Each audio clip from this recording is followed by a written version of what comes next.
We have been practicing in this garage for well over a month. Wall ball and shooting. Despite there being a lot of cars around, we've been safe so far. Today though, I want to talk to you about the equipment that I use and what I like to think about when I choose my weapon of choice. Hold on. Okay. This is the beauty I've been using the past month. It's this Dragonfly handle and a Rabil 2.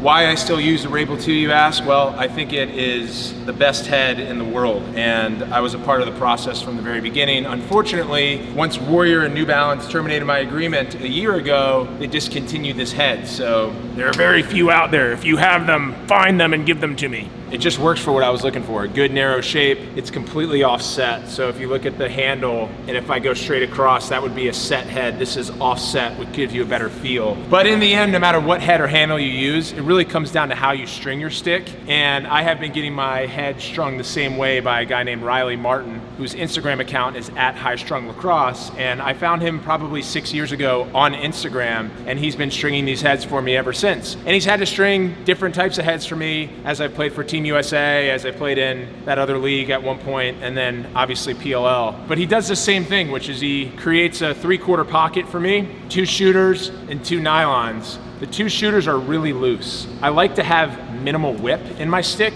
My whip is actually really light. The key is having your pocket next to the shooter, because that shooter builds a little bit of friction between the ball and it flying out of your stick or not. So 2 loose shooters, 2 nylons are kind of tight, and then the pocket placement is huge. I can cradle one-handed because that pocket has enough slack down here where the ball can drop low. And that's essentially it. Oh yeah, one more thing that he does. His sidewall pattern is crazy. He must use pliers because it's almost immovable, and that's critical because what I've seen a lot of people do is string ahead, and it's perfect or close to perfect when they start out, and then the sidewall strings expand, and all of a sudden it's a different type of pocket. So make sure you tighten the hell out of those. And tape, I like to have that tape and a big butt end that I build from scratch. So let's show you how identical this is. I haven't broken in this Rabil 2 that was strung by Riley, but this is how they look when he first sends them to me. Same time every week. So it's actually, hey, it's actually one of my neighbors. The word's out in this building that there's this crazy dude who's playing lacrosse against one of the garage walls, and cars are at risk. Just doing an instructional over here. Okay, so as you can see, 3/4 pocket shape, loose shooters, and then it all comes down to how you're playing against the wall, which I'll give you one test that I like to do with all of my sticks to make sure that I can get the ball out of my pocket as quickly as possible. So this is called passing from your hips. I picked this up from watching Steve Nash and Chris Paul play point guard in the NBA. So the idea is, if you see an open man and you're cradling the ball by your hip, by the time you get that head up by your ear and make the pass, the chance may have gone. So let's get the ball out of our hip right to our teammate as quick as possible. So this is pretty much it. Down at this cradle by your hip, all of a sudden my teammate's open, boom, I can make that pass to him. So I'm here, I see him, I'm ripping with my bottom hand, my top hand comes through. Boom, just right there.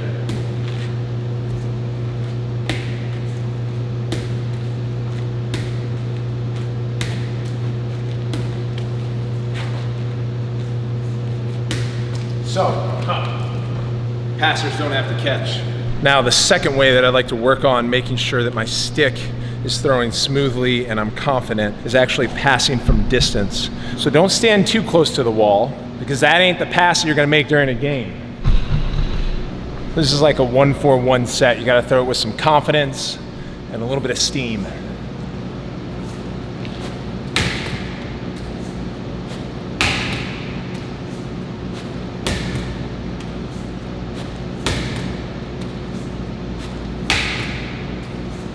If you want to work on your left hand or your off hand, you should probably remove your watch so you get ultimate flex in your wrist.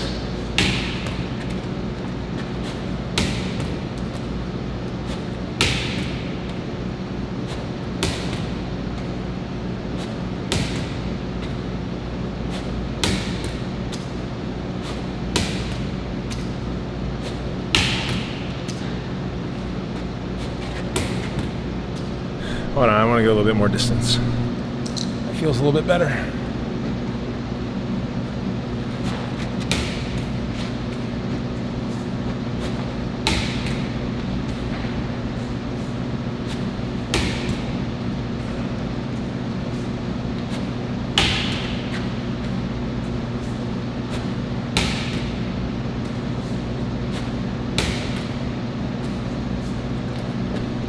Lefty.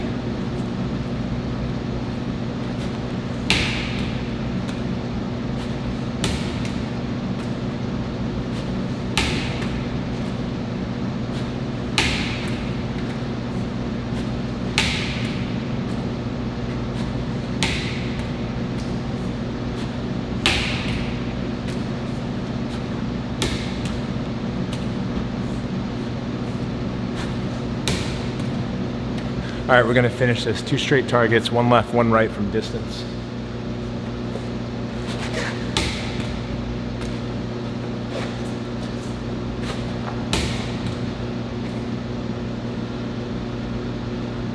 The fade away.